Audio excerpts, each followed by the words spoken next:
Mark Carney won. He won early, too. His projected victory was determined less than an hour after the polls closed across the majority of Canada.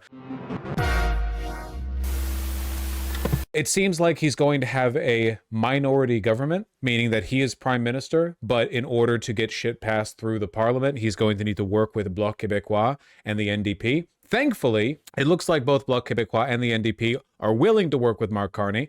The leader of Bloc Québécois seems to like Mark Carney a lot more than Pierre or Doug Ford or whatever else. And the NDP is, generally speaking, going to lean more left with the votes. So we got to win. Okay, guys, we need to think about this here for a second. I'm not just doing a summary. We need to think about this here, okay? Because over the past 4 months, we have seen the most historic shift in polling. Like when Trudeau led the Liberal Party, up until he finally dropped out, it seemed like there was no way. I mean, God almighty, look at this. What do you even say about this? This came down to two things. It came down to Trudeau dropping out and being replaced by Mark Carney, who seems by all means to be, while a neoliberal, a smart, sensible, and likable person. We'll see if he's a good politician, but it seems like his message resonates for now. But mostly Trump. Trump poisoned conservatism in Canada by associating it with him. He called for the annexation of Canada while endorsing Pierre on the day of the election. It's poison. For Canada, it's kind of like, I don't know, it'd be like the Taliban endorsing Trump or something. You know, it's just, it's people in Canada are so galvanized against us, as they deserve to. They deserve to engage in and win a holy war against us, 1,000-year jihad. So for Trump to lean in on that constantly, even Pierre had to distance himself from him, right? Pierre tweeted earlier this morning, Canada will not be a state of America. We are our own country. Let's make Canada great. But it's a split message because Pierre's brand of conservatism is and always has been MAGA light, Like, what do they offer? End to le wokism? No, it's ridiculous. It's nothing. Conservatism is a nothing ideology. You're just a cuck. You're a sellout. I said this earlier, but Pierre, it's pathetic how conservatives who love to feign patriotism are now forced in Canada into this defensive position where it's so obvious that to be a conservative, you have to despise Canada. You have to culturally side with America that wants to annex Canada. And you also have to completely reject Canadian culture and cultural independence in favor of a foreign political movement. Oh yeah, we're Canada. We're Canadian conservatives. MAGA light, whatever. Our country, we're all against wokeness. You know what I, as a Canadian conservative, am really concerned about? The black crime rate in Atlanta or something, some type shit. I don't know. I don't have any independent positions. It's pathetic. Pierre lost this election. Mark Carney won. But it looks like he won in large part by siphoning votes off the Green Party and the NDP. Look at the fall off in polling for the NDP here. And it looks like that's mostly been reflected in the voting results. Right? Some conservatives moved over to the Liberals, but this was mostly strategic voting from Green, Bloc Québécois, and NDP voters shifting into the Liberal Party, which was smart and good of them. For the most part, that was the right thing to do. They're going to have to work with the Liberal Party now anyway, because the Liberals aren't winning as a majority. So they're all functionally operating as a kind of de facto coalition. Which is, some people might argue, the best case scenario, because it means the Liberals have to appeal to the NDP in order to consistently pass legislation, right, through Parliament. I could see that argument. I was personally hoping for a Liberal majority, but I can understand both being potential good outcomes. This is a good outcome. What we have received here is a good outcome. Very close on the percentage votes right now, but there's still a lot to be counted. The early vote still hasn't been counted. We're looking at this moment, though it's been shifting moment by moment, 160 Liberal seats, 151 Conservative. But again, you have to understand that Green, New Democrat, and to a large extent, the Bloc Québécois are not with the Conservatives. It really is the Conservative Party against all others. And my guess is that Liberals end up settling in the ballpark of between 162 and 168 seats, which is a solid win. And also not what anyone would have expected. Again, keep in mind, as recently as December of last year, conservatives were up 20 points over liberals. A historic turnaround. Now, the real question question now is, can Mark Carney secure this? Because he's being loaned the government, right? This is a response to Trump. This is a response to the dropout of Trudeau. It's not a pro-Mark Carney victory. This is not a Mark Carney mandate.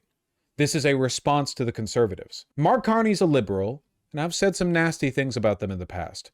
I do think that Mark Carney is ideologically incapable of fundamentally addressing what's wrong with society. Oh, the socialist thinks that liberalism and capitalism is at root of the problem. Yeah, I do. Sue me. I do think, however, that there are major differences between good and bad liberals. Mark Carney seems to be a pretty smart guy. Famously, for example, when he was, did he run the central bank, or was he just one of the upper managers of it during the time? Did he run it himself? He ran it. Big boy, he ran it. When he ran Canada's central bank, when over in America, gambling from our lenders led to the subprime mortgage crisis, the 2008 financial meltdown, and a global recession, Canada weathered that recession better than most other countries because Mark Carney introduced regulations to prevent their companies from doing the same kind of reckless gambling that our companies were doing. In other words, in all the world, he was one of the few financial experts who saw the writing on the wall and tried to shore up the weak points in the economy beforehand. That represents a pretty significant amount of intelligence. I mean, it's an indication that he's not just a blind capitalist ideologue who cares about nothing but the wealth of the wealthy. It means he has some kind of technocratic managerial interest in supervising the economy. You know? There is a difference. He's actually a nerd. He's actually a nerd. And the fact that he's a competent administrator of the economy is pretty important considering the fact he's going to have to manage a trade war with the United States. He's a competent technocrat who just won in a startling upset during a time where globally competent technocrats are losing. Liberals right now are losing all over the world, and fascists are gaining everywhere but here. And it's my hope that this is the consequence of Trump's victory, that the Trump administration is so stupid, so brash, so arrogant, so antagonistic to our allies, that we serve as an example, that every other Western democracy can point to and go, don't let us turn out like that. And no matter how much fascism might be on the rise around the world, never forget that in essentially every country on earth, Trump is unpopular. Just keep that in mind. Sorry, I was also pulling up the Wikipedia page for Mark Carney here because it is genuinely very interesting. Carney's actions as governor of the Bank of Canada are said to have played a major role in helping Canada avoid the worst impacts of the 2008 financial crisis. That's pretty impressive. Again, not giving credit to liberalism as an ideology here, but you have to recognize that some people are much better in the game than others, right? Mark Carney is a liberal. You know who else is? Chuck Schumer. But what's the difference between them? There's a big difference between them, right? There are many big differences between them.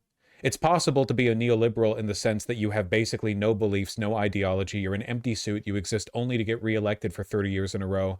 And you have, all of your friends are lobbyists, and all you want to do is keep the Democratic Party from moving left. Or you can be the kind of neoliberal who's a giant nerd and just likes fiddling with numbers. I would take that guy. That would be my preference between the two. You can be a neoliberal as a consequence of a genuine interest in market mechanics. You might not be a socialist, but it's a hell of a lot better than being an empty shill for the wealthy. Not to mention, Mark Carney might not be a neoliberal. He might be a liberal. It's possible, and we'll have to see, he's advocated for some pretty good stuff with his housing policy. Depending on how much he leans into the Keynesian economic stuff, how much he favors government spending, government involvement in the expansion of housing, how much he believes he can use the government to intervene in these failing markets and prop them up, maybe he ends up leaning less towards neoliberalism and more towards, better liberalism, I'd say. Maybe not good, better. Preferable. That's the hope, at least. One can hope. One can hope. Kind of scary for you guys? Yeah, I'd say so. Again, this rise is temporary. It will not stick around. Unless Mark Carney capitalizes on this and does what he said he's going to do, you can expect a conservative win in 4 years. Hopefully that doesn't happen. Not 4 years, an election could be called any time. Yeah. We know. You're all very special with your snap elections, okay? We don't have those over here. We make do. Country boys make do.